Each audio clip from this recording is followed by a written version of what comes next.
Danny Coulson, former FBI Deputy Assistant Director. Danny, good evening. Glad to see you tonight. Thanks for being here. Good evening. So what do you make over this battle over the memo? Do you think it should be released? Well, the most important thing is that it be accurate. It's like a rifle shot. You can't unshoot a rifle. And this memo has to be accurate. From what I understand from the reporting, it's devastating.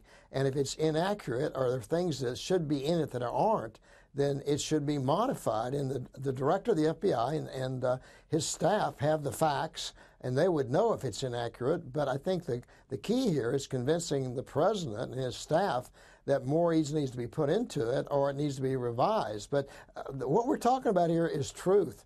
Was there any effort or any attempt or any actual success in misleading the Fisa court? And if that happened, then I think we need to know about that. And that memorandum's got to reflect that question and that answer for the American people. There's a lot at stake here. This is not just a memo. This is the reputation of a federal agency, one that I worked for 31 years.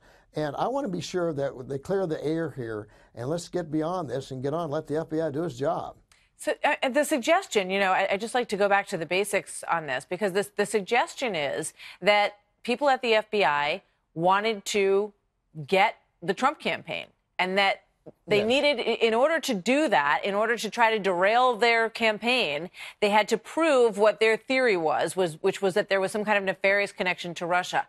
So they had to go to the Fisa court in order to get surveillance on an individual in order to prove that he was up to no good. Now, you're saying that if there was anything untoward in the way they presented the evidence, which could have been the dossier, in order to say to the Fisa court, give us what we need to get surveillance on this guy, and we need it quick, right?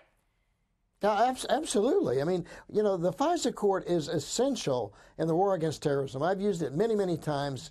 And we need that. And if we somehow denigrate the process that allows that court to reach a decision, that hurts everybody. It will be very circumspect about what we try to, or what the Bureau tries to bring to them. And we need to know the facts here. If that happened, then the people that did that, if it was done, need to be severely judged on what they did. If they didn't do it, we need to know that too.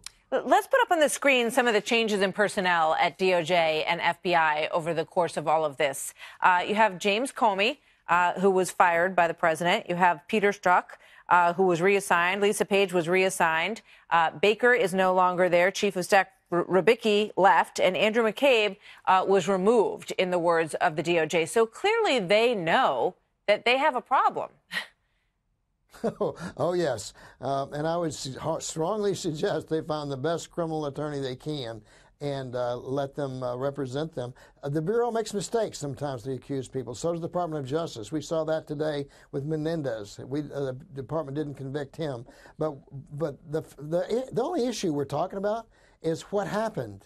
And what happened is paramount importance to the current FBI, to the future FBI, and to the agents across the world who support their country and do a good job. But we need to know. And if that memo is not correct, then it needs to be corrected. If it is correct, it should be released. You bring up a great point, because people like you, obviously, who spent your career there, and others like James Kallstrom, who's been very public about his concerns about leadership at the FBI and the department that he knows and loves throughout the years that he was there.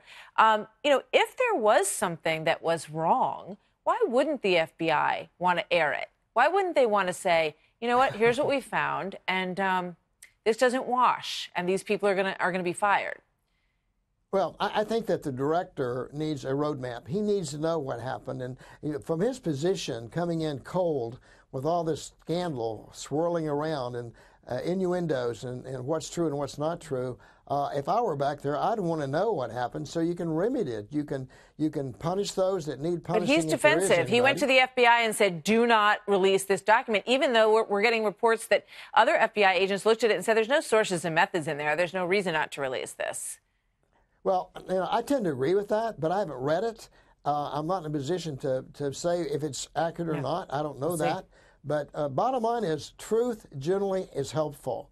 It's cleansing, and the FBI needs it at the very top. Not the FBI in general, but the very top, the former director of the FBI, what he brought in, and others, that needs to be remedied. We don't need to be there anymore. Yeah. As you point out, Danny, the rank and file and the people who are there working every day are not part of this discussion. This is a different thing.